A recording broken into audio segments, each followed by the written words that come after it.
Oh shit, okay.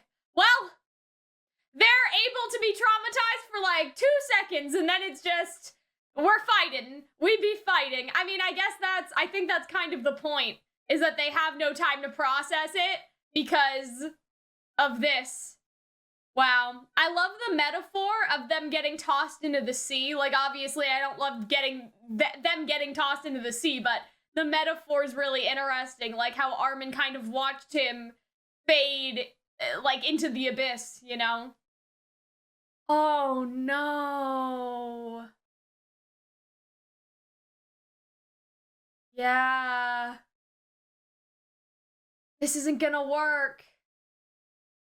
So what was it all for? So there's no point.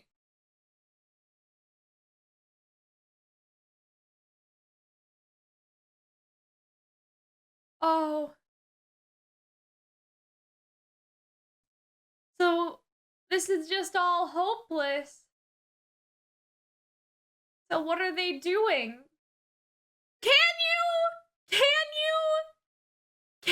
though? Okay, so they're saying to take a ship to a different place and then get the ship serviced in that place.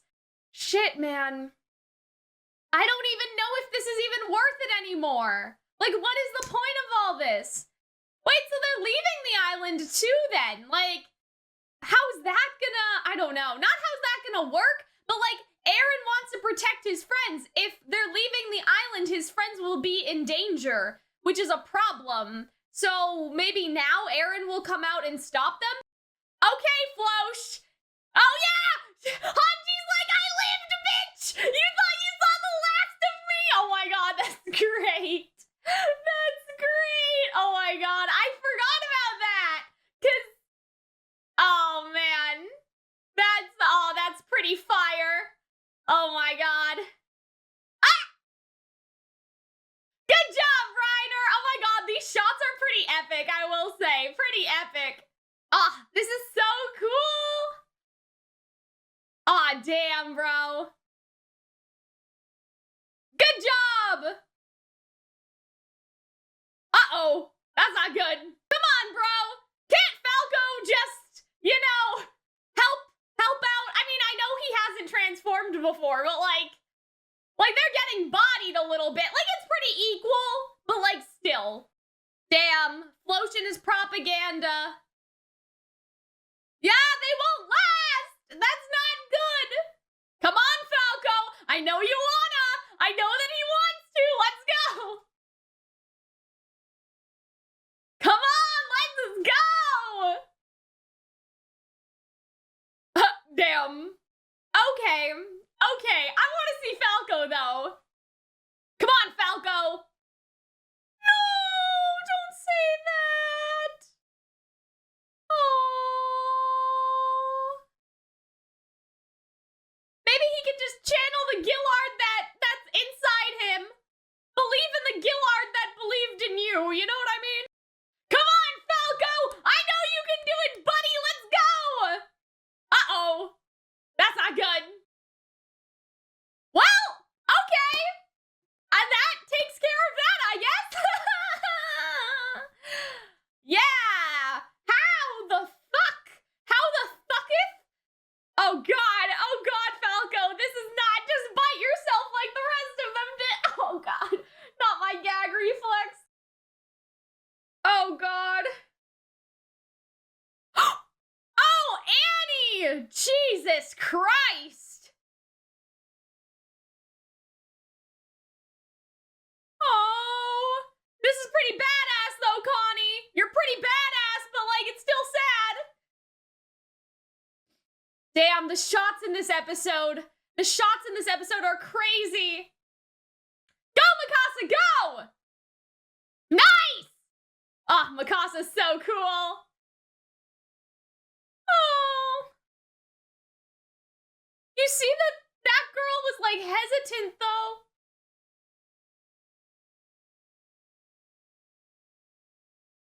Like, she didn't want to kill Mikasa. Jesus.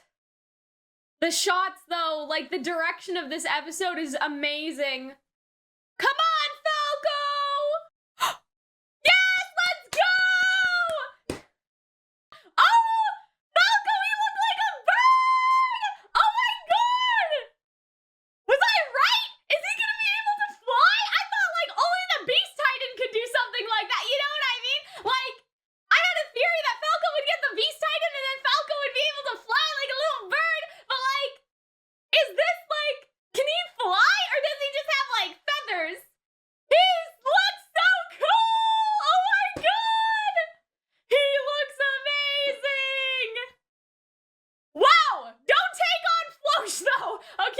You just got here, buddy. Like, you know. Ah, damn. I feel like Floch is gonna die this episode. Someone's gonna kill this man. Someone has to kill this man, basically. That's what I'm saying. Come on, Mikasa.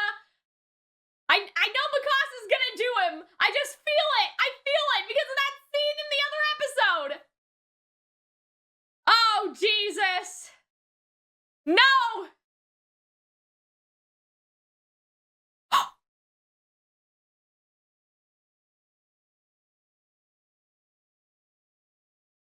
But he fell in the water.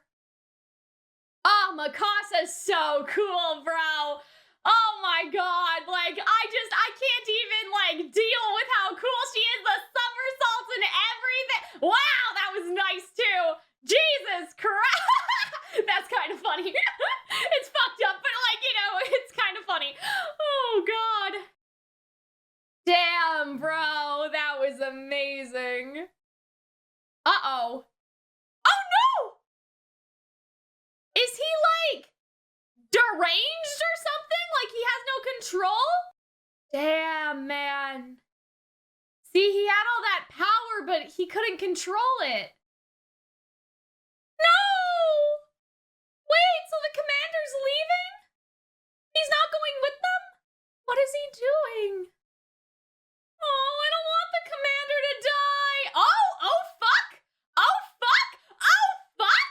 Yeah! Because this guy said, wait for the right moment and then rebel! It's the right fucking moment, bro! This is so cool! Like, they get to meet each other? So he's gonna go, they're gonna, like, will they team up?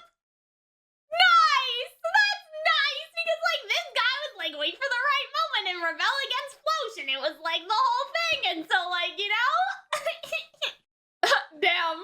Wait, no! I don't want him to die, though! Oh. Oh, it was him who saw them! Oh! It was him in the window! Yeah! God! I don't want him to die! Oh! Oh! I don't want these guys to die! Aw, oh, damn, the commander's really changed, hasn't he?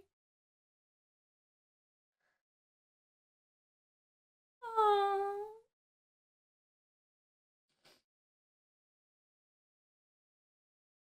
Oh.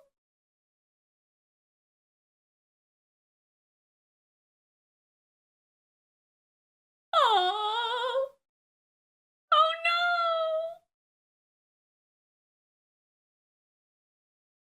They're not gonna take the ship. They're gonna blow up the ship, right?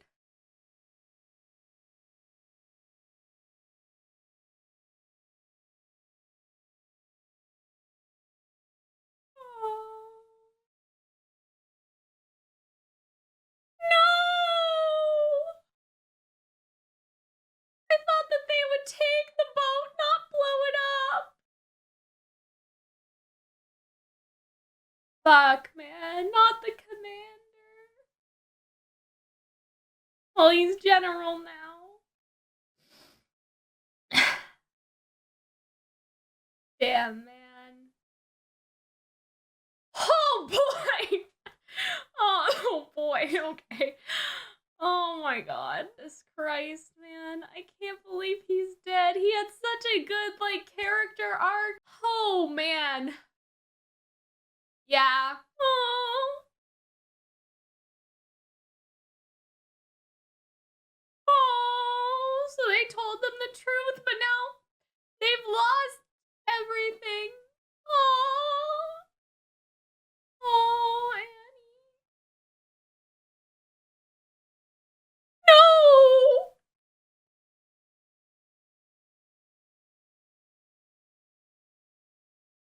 Then what?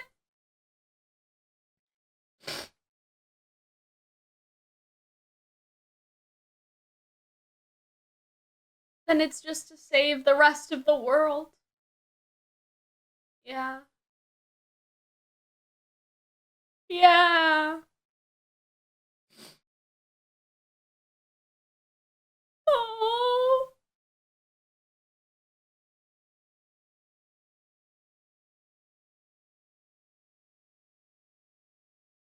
Oh. Oh. Oh, Annie. What the fuck? Like, Annie. Oh.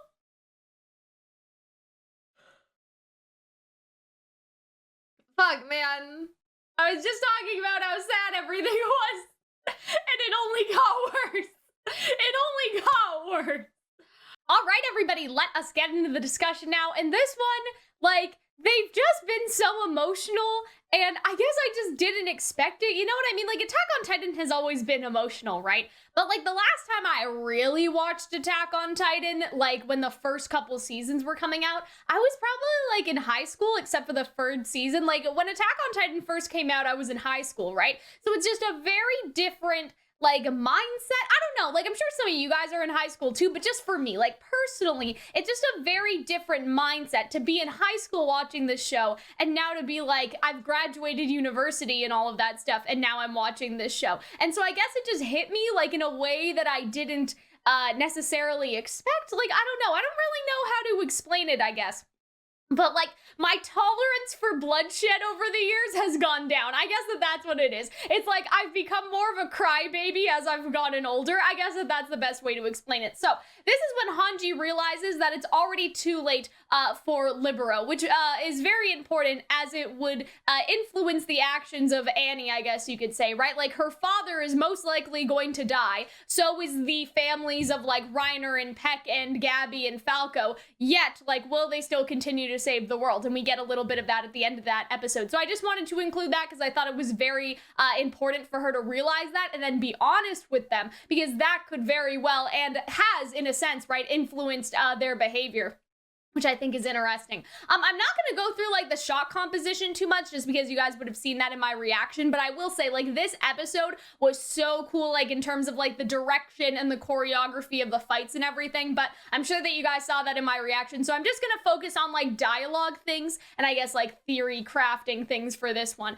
And so I really enjoyed, question mark, I don't know, I'm phrasing things so weird today. I enjoyed, Floch's, like, I don't want to call it propaganda, because he probably does actually believe this, but you know what I mean? Like, his speech here and the way he was able to sort of manipulate them, I guess, because, like, Floch is smarter than I think that a lot of people give him credit for, and I think that, like, people forget that even though he's an asshole, he is convincing and he is a good leader, and that's really, like, the people that you have to watch out for, right? You have to watch out for the people that are convincing speakers in this way.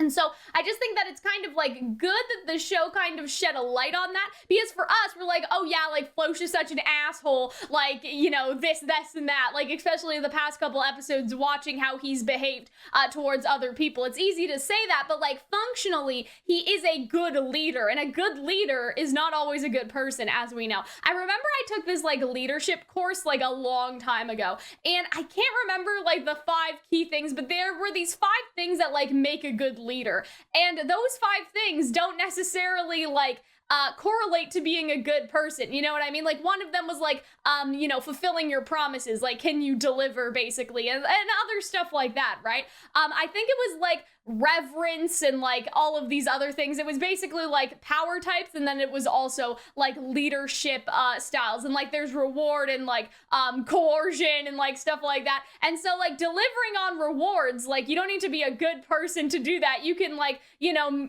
manipulate somebody and then deliver on whatever you've manipulated them about, I guess, if that makes sense. And so that's just what I'm sort of saying about Floch.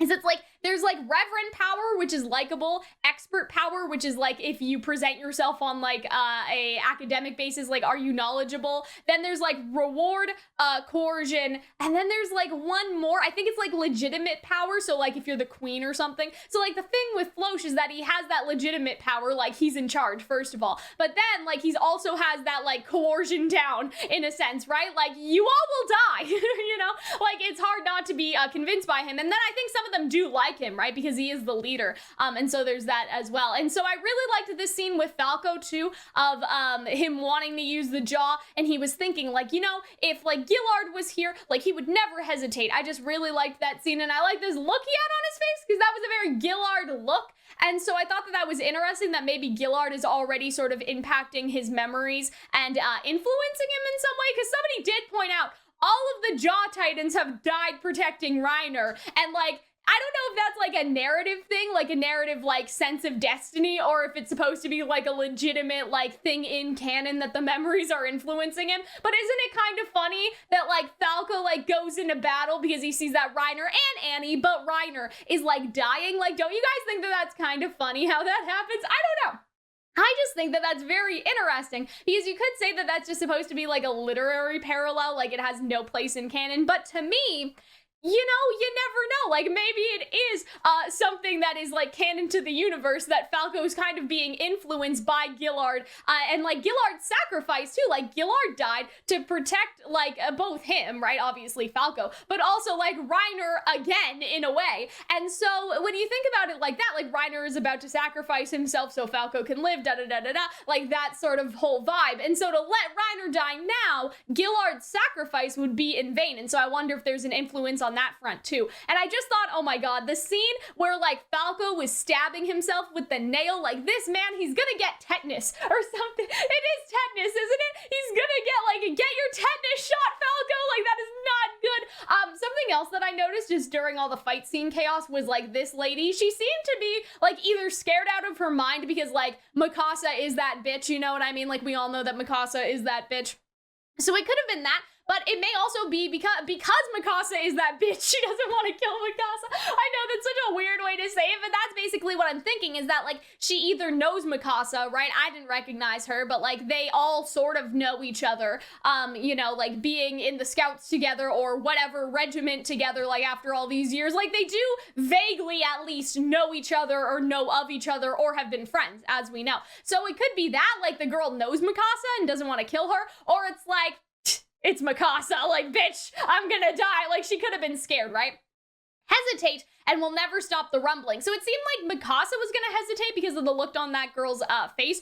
Or, alternatively, it could have also been about that girl. Like, that girl hesitated and she died. Like, it's kill or be killed, at this point. So let's talk about Falco over here, because I love his design. I'm so validated, vindicated, whatever you want to call it, because I thought that, like, we wouldn't get this anymore, because my whole thing is that Zeke would die, and then Falco would eat him, and then Falco's, like, beast would be a bird. Like, that was the whole thing. And, like, after that dream died, after that dream died and disappeared, I didn't think that we would get bird like Falco. You know what I mean? Like, I don't know. I didn't think that it was possible. But, like, he has, like, talons, and it's, like, a thing, you know? And so I just thought that that was so cool. I just wonder how that works, though, in the logistics of, like, the Jaw's appearance. Like, this is something that you would think would have been seen, like, in the Beast Titan, but yet it's something that the Jaw does, and, like, he's very, like, I don't know, like, he's just very, like, furry and stuff. Like, Falco looks very different than what Gillard looked like, is basically what I'm trying to say. And so I just think that that's sort of strange in a way. I just think that that's sort of weird. I don't know. Like, is there something that we're not, I don't know, something that we're not seeing? Is it possible that, like, I don't know, could Zeke be dead? Like, okay, this sounds crazy because, like, we did not see this at all, and I don't think that this would be possible, but, like, what if somehow, like, I don't even know how, but what if somehow he ate Gillard, but then somewhere off screen he also ate Zeke, and we just don't know it yet, because this is, like, highly suspicious in my opinion. Like, maybe it's just me, but I don't know. That's like a little sus, and like nobody can find Zeke, and it's a whole thing. Like, I don't know how this would be possible. Like, I have absolutely no idea how that would make any fucking sense, but I don't know. Like, I'm just saying, I don't know why he would look like that, because I mean, Gillard, he was a little hairy. He had some hair, I'm pretty sure. But, like, still, like, I don't know. There's something weird about all this. There's something a bit, like, main character destiny about all this, too. Especially because, like, Falco was like lying down and he like saw like the vision of the birds and stuff, and that sort of foreshadowed that he would get like powers in the first place, because he like saw visions of, I guess, like either Gillard or like Ymir, because it was like, oh, I saw these people like flying around and it was like a thing, right? He saw all those visions, but like, I don't know, man. Like, I don't know. I feel like there's something weird about Falco. And then like in the end credits song, you have all that stuff with Eren seeing the bird, and now Falco is the bird. And like, since that episode came out, like the very, very first one, right? Like since that first episode came out, I was kind of like, what if Falco was somehow the key to like Eren's undoing? That's what I thought. And then this season, like the ending song came out and I was like, it's a bird, that's not good, right? And so I wonder like if like Falco has some, I don't know, main character things going on where like he will still be the key to Eren's undoing somehow, and that's why Eren like sees the bird and all that stuff.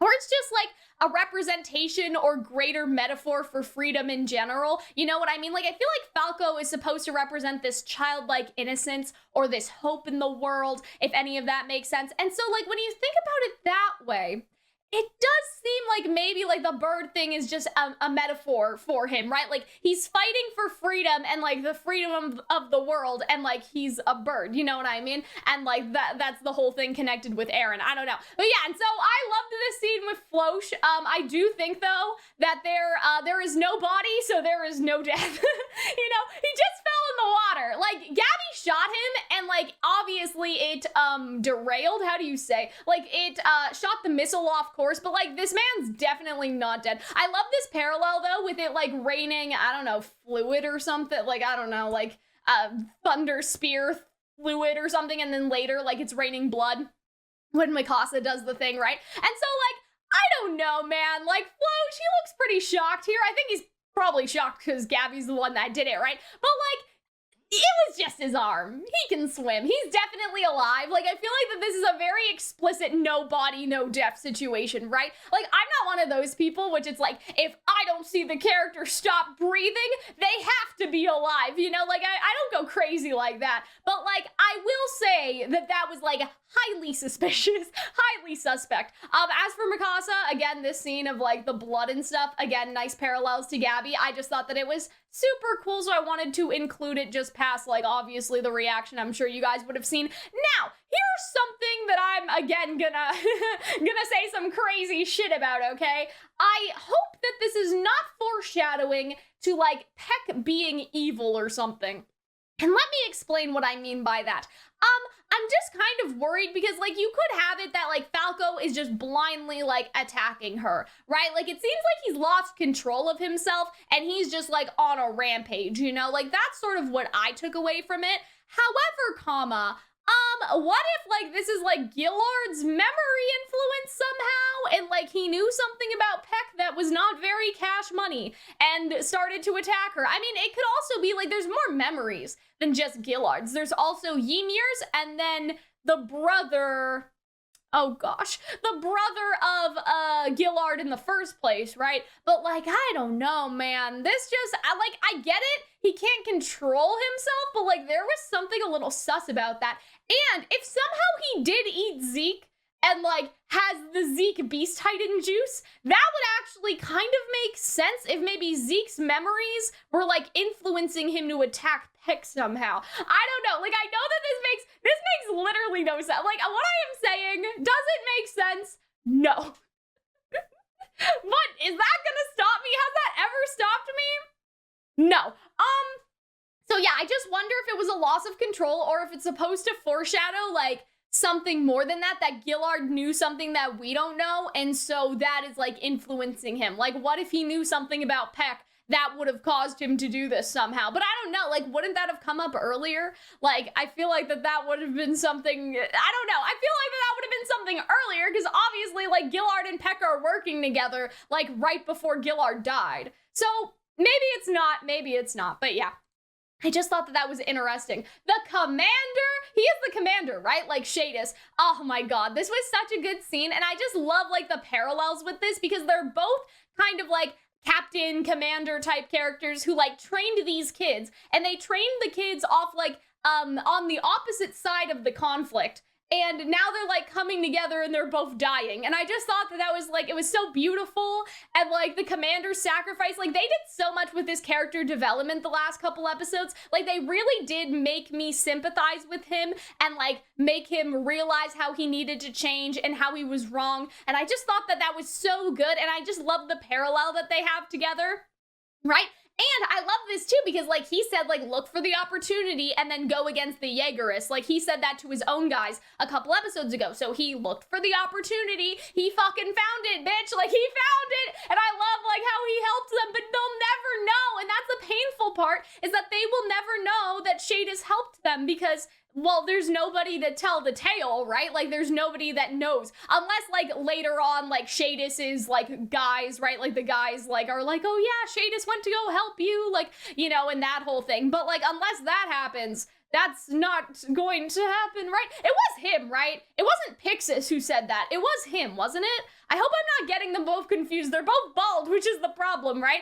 But do you guys remember that scene when they were in the basement and he was like, yeah, like, you guys need to, like, find your opportunity, just pretend that you've changed sides for now and then rise up against them later on, like, that whole thing. Like, I thought that it was him. I don't think it was Pixis, because Pixis was, like, dying. Like, you know what I mean? He already drank the alcohol and he was, like, in very bad shape. So I don't think it was him. I'm pretty sure it was Shadis. But anyway, I don't know. I don't remember exactly. But, like, I'm pretty sure. But yeah. Anyway, he took the opportunity when it came to him, and I thought that that was great. And, like, he said he was impressed by how much they've grown, which I thought that, like, that was great, because, like, now they're working with their enemies, because that's something that he said. I saw all my students with Annie Lionheart, and that's when he knew, right? And so it's like he saw that the students that, like, were basically trained to fight against the people that had broken the wall were working with one of the people and both of the people that had broken the wall. Does that make sense? You know what I mean? He trained them, like Eren, Mikasa, Armin, like they all came there because the wall was broken and they wanted to get like revenge or like save people or whatever, right?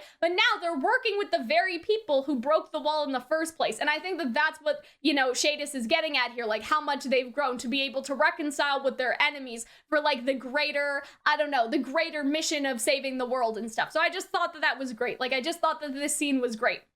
He'll soon be known as one of the heroes who saved the world. So I think Shadis is saying that to the commander, and then the commander is saying that makes two of us, right? But, obviously, like, nobody's gonna know that the commander did anything, which is sad. And so, I like this, though. He's saying, like, the commander, like, Magath, like, Theo, is saying, I refuse to pat myself on the back, though. So I don't know if that dialogue order is correct, actually, because it would have made more sense if, like, Theo said this, and then Shadis said that, and then Theo responded with this, but, like, anyway.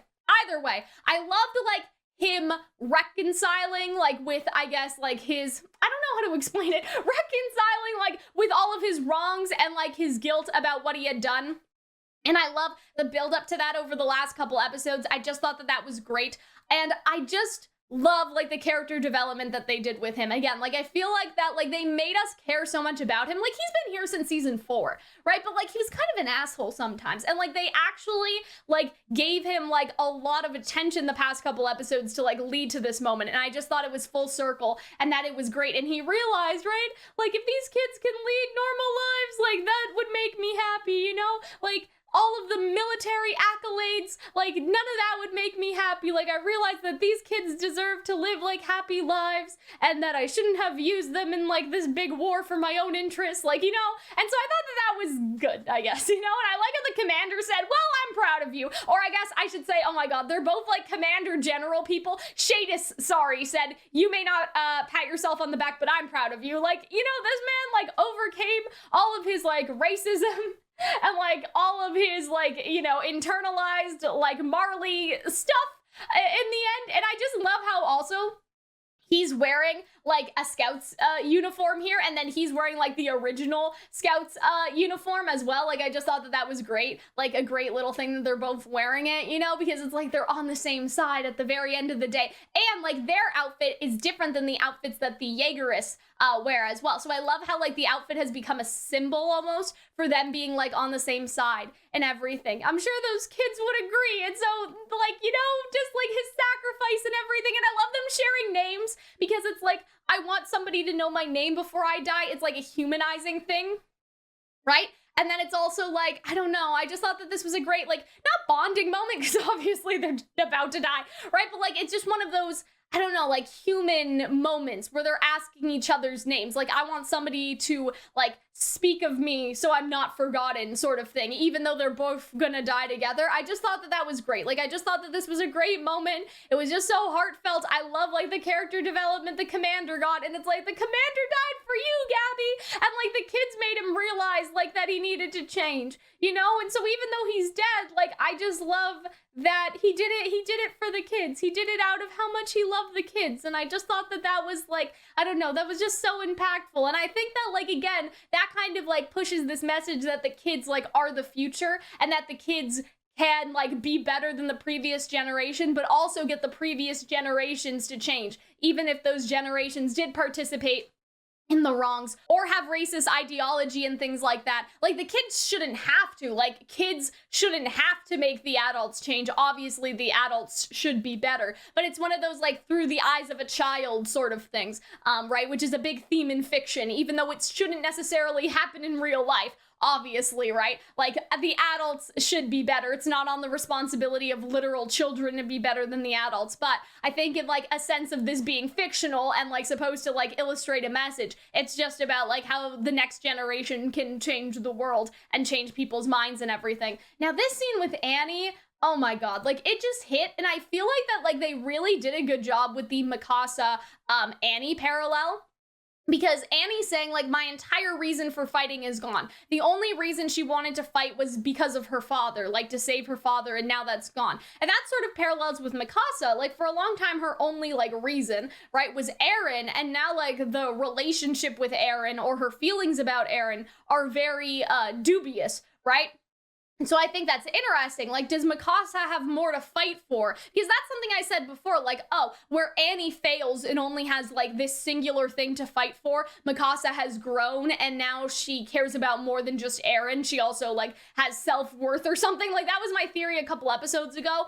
Or is it, like, Annie has fallen now, but will Mikasa, like, falter later, sort of thing? Like, I don't know. That's a very interesting question. Like, will Mikasa end up in the same situation as Annie, basically, because they only have one thing? Or is the difference between Annie and Mikasa, or the foil, is that Annie only had one thing and that thing stayed in, like, stagnation, whereas Mikasa grew past just caring about Eren, right? I don't know. It's a very interesting question. And so I like the parallel that they were able to do with them. And then we see everybody else's reactions to this news, obviously. And I like how Hanji acknowledges, like, what the commander, or I guess the general, he's the general, right? The general was trying to do, and what he was trying, to accomplish, right? Like, the sacrifice that he made. I just thought that that was really, really good. He did it in trusting us to save people whose names he'd never know. And I feel like that's also kind of like I don't know how to explain it. It's not really a metaphor, but it's kind of like spooky, you know, because like he asked for Shadis's name, but Shadis will not be saved, right? So like, even though like clearly there will be people that he did know that will be saved, right? Like if Mikasa and Gabby and Falco, like God forbid, right? If God willing, they make it to the end. But like, it's just one of those little things where like the last person whose name he did know died with it. So I don't know. I just thought that that was like a nice little touch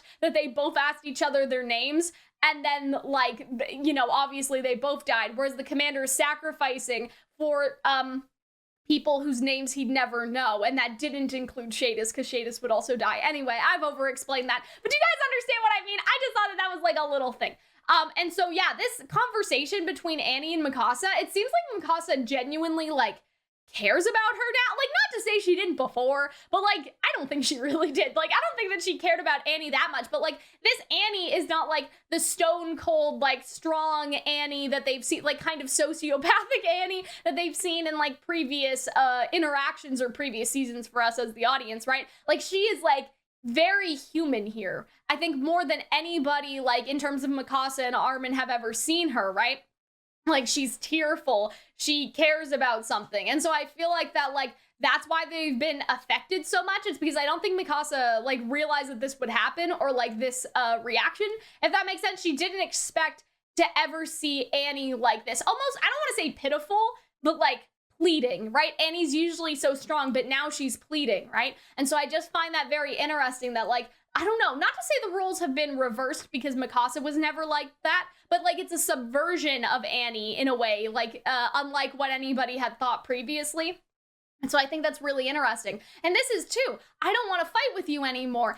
And she doesn't even want to fight like Eren anymore. And I think that like, that's very interesting. She doesn't even want to fight Eren, right? She's lost her will to fight back. And I think that's just a greater metaphor as well for, I guess, submission and like complacency, and sort of like what Floch said, like know your place, right? To all of those people, like be grateful, know your place, right? Like I feel like that Annie here is almost like a representation of like the break in spirit. Like when people lose their homes and their loved ones, they like feel like that they have no choice but like to just give up and to submit. And I feel like that that's maybe that what Annie is getting at is like she doesn't even want to fight anymore. Like there's nothing for her to fight for. Why not just let Eren do it? I know that that's not what she's saying, right? She doesn't want Eren to like destroy the rest of the world, obviously.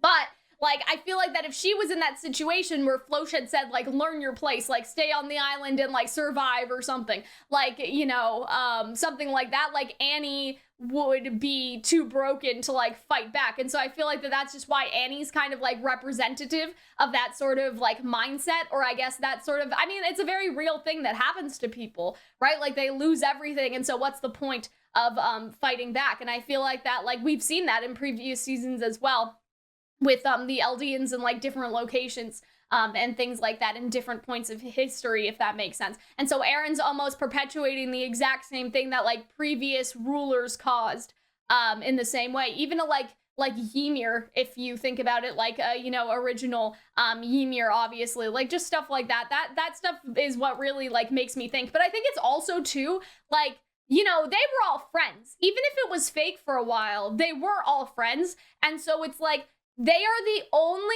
thing that Annie has left, and so she doesn't want to fight with them. I think that's really the key thing that we should talk about here, is that Annie does not have her father anymore, and this is like basically the next like connection she had with anyone, like with Reiner, and even them, right? Like even with them. And so I think that she's basically saying like she cannot lose anything else, and so she doesn't want to fight with them. Right? She doesn't even want to fight like Eren even, right? Or with Eren, because she has nothing. She has nothing except for them. And so I think that that's just a really fascinating idea now, that maybe she's resigned herself because she's lost everything. And like, even though they weren't like actual friends, right? Like she was faking it for a while, like they are all Annie has. And that's a very interesting thing to think, that maybe Annie's actually acknowledging them possibly as her friends. I don't know. Right? And so I think like the point of what she's saying to Mikasa is like, look, I don't want to fight with you anymore. I've already lost everything. I don't want to lose you guys too, in a way. I don't know if that's too like emotional or like sentimental for Annie as a character, but I feel like that may be where like things are going, right? Like not with you guys, right? Like not with the people that she's like almost been friends with like all of this time, in a way. I don't know. I think that's interesting, right? She doesn't even want to kill Eren anymore. She doesn't even want to fight with him anymore. And so I think that that's interesting too. And so maybe that's also because like Eren lost, you know, his parents, right? And so maybe she's like how can I don't know, how can I have the audacity to fight Eren when he lost like the same amount that I lost because of me? Does that make sense? Like it's almost like it's equal karma. Like Eren lost his parents because of what Annie and Reiner, etc. did, and now they will all lose their parents, right? Because of what Eren did. And so maybe Annie can't bring herself to fight Eren because it's almost like a karma balance like restored. Like she now knows how Eren felt losing his mother because she has lost her father. I may be reading way too much into all that, but these are interesting things to think about, right? So next episode, here's something that I want to close out on, okay? First of all, there's some suspicious things going on with this. Well, first we see the seagull, and I wonder if that's supposed to connect to like the ending, right? Because like Eren sees like a bird and stuff. Here's the thing. Eren wanted his friends to live. That's why he did this. He doesn't really give a shit about anybody else. He wanted his friends to live and be safe. So what is happening right now? They're leaving. They're going into the line of fire. And so I feel like that this may draw Eren out of like wherever he's hiding, right? And that may be like what the bird represents and everything, because he did all of this to save and protect them. They are leaving and they could die. So I feel like that's definitely something. I don't know what. I don't know exactly what that's going to mean yet, but I cannot see Eren just like standing by and letting them go. Like, I know that now it's kind of like, well, how he's gonna get that? Like, how's he gonna get there? They took the boat, you know? Like, I know that, like, he may not be able to reach them in time, but now that they're gone, maybe he'd pause the rumbling because they're gone and he has to get them back, right? Back on the island before he can continue, because like if he doesn't know where they are, they could easily be anywhere and be dead, right? So I feel like there has to be something where Eren somehow finds out that they've all fucked off, right? Or that they've all left. And then after that, like, I'm not sure, like, you know, after that, I'm not sure. I just feel like that's where things need to go, is Eren has to realize that his friends have left and then like try to go get him, or like maybe like he temporarily stops the rumbling to go look for them or something. Like maybe Floch will tell Eren like, hey, all your friends fucked off, and Eren will be like deeply disturbed by that because obviously he's doing all this for them. So the fact that they fucked off is like very concerning to him, obviously. And so I feel like maybe then he'll go get him. I don't know. That's basically it, though. That's the only thing that I have. And there is no episode next week. So just a reminder about that for you guys as well. But I think that that's going to be all from me, guys. I hope that you guys enjoyed. Thank you for attending Calxyn's Royal Court today. And I will see you all in the next one. Bye.